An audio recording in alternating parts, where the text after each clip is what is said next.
तो दोस्तों पीईएल यानी कि पिरामल इंटरप्राइजेस लिमिटेड ने अपने क्वार्टर 3 के नंबर को डिस्क्लोज कर दिया है। तो चलिए देखते हैं क्या है क्वार्टर 3 के नंबर्स के अंदर। मैं आपको मार्केट का जो एस्टीमेट है उसके साथ कंपेयर करके समझाता हूं ताकि इजी होगा आपके लिए। पिछले क्वार्टर की बात करें तो पिछले क्वार्टर में कंपनी ने 2193 करोड़ के आसपास का रेवेन्यू जनरेट किया था ऑपरेशन के थ्रू। पिछले साल 2811 करोड़, अभी देखें तो 2475 करोड़ के आसपास कंपनी का जो रेवेन्यू है वो आपको जाता हुआ देखने मिलता है। साल से साल देखें तो साल से साल कंपनी के रेवेन्यू के अंदर एक हल्की सी गिरावट आपको देखने मिली। अप्रोक्सीमेटली वहाँ पर बोल सकते हैं 12% के आसपास की गिरावट है साल से साल कंपनी के रेवेन्यू के अंदर। वहीं अगर क्वार्टर जाते हैं तो क्वार्टर कंपनी के रेवेन्यू के अंदर एक हल्की सी तेजी भी आपको देखने को मिल रही है। अप्रोक्सीमेटली 10% के आसपास का जंप आपको देखने को मिला। तो क्वार्टर कंपनी का रेवेन्यू बढ़ता हुआ देखने को मिला, लेकिन साल से साल कंपनी के रेवेन्यू के अंदर गिरावट भी देखने को मिली। मैं आपको बता दूं कंपनी ने शो कितना किया है 2475 करोड़ का रेवेन्यू, जबकि मार्केट की उम्मीद थी इस क्वार्टर में कंपनी के रेवेन्यू को लेके जो कंपनी मार्केट की जो एक्सपेक्टेशन है वो कंपनी के स्टैंड लोन रिजल्ट के ऊपर है। तो मैं आपको लास्ट में वो बताऊंगा। कंपनी अभी कंसोलिडेटेड रिजल्ट देखते हैं क्योंकि कंसोलिडेटेड रिजल्ट से आपको ज़्यादा व्यू मिलता है, लेकिन मार्केट की जो एक्सपेक्टेशन है वो स्टैंड लोन रिजल्ट के ऊपर है। तो वो भी मैं आपको लास्ट में बताऊंगा।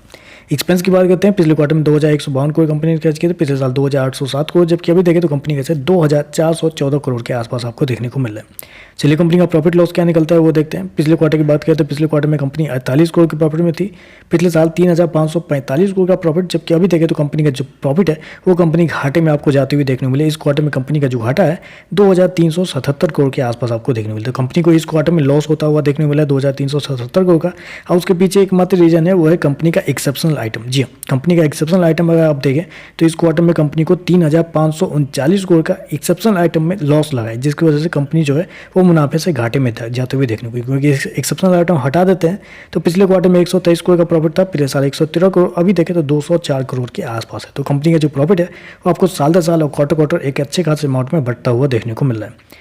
ईपीएस की बात करते हैं। पिछले क्वार्टर में 2 रुपये 3 पैसे का, पिछले साल 148 रुपये का, जबकि अभी देखें तो माइनस का 105 रुपये का। तो ये एक्सेप्शनल आइटम की वजह से ये सब ईपीएस आपको देखने को मिल रहा है। चलिए कंपनी के एक्सटर्नल रिजल्ट देखते हैं, उसके ऊपर जो ये ब्रोकरेज की कमेंट्री है वो देख लेते हैं।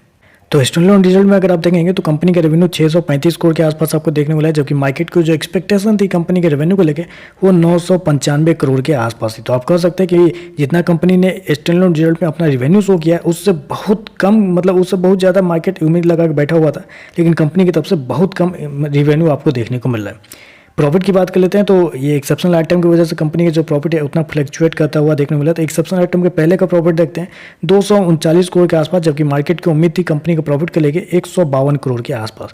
तो कंपनी का प्रॉफिट देखें तो कंपनी का प्रॉफिट ठीक ठाक है, ज़्यादा कुछ ऊपर नीचे नहीं, लेकिन जो रेवेन्यू है रेवेन्यू के अंदर एक बड़ी गिरावट आपको देखने को मिले, क्योंकि जहाँ कंपनी ने 635 करोड़ का रेवेन्यू जनरेट किया है वहीं मार्केट की जो एक्सपेक्टेशन थी कंपनी के रेवेन्यू को लेकर वो थी 995 करोड़।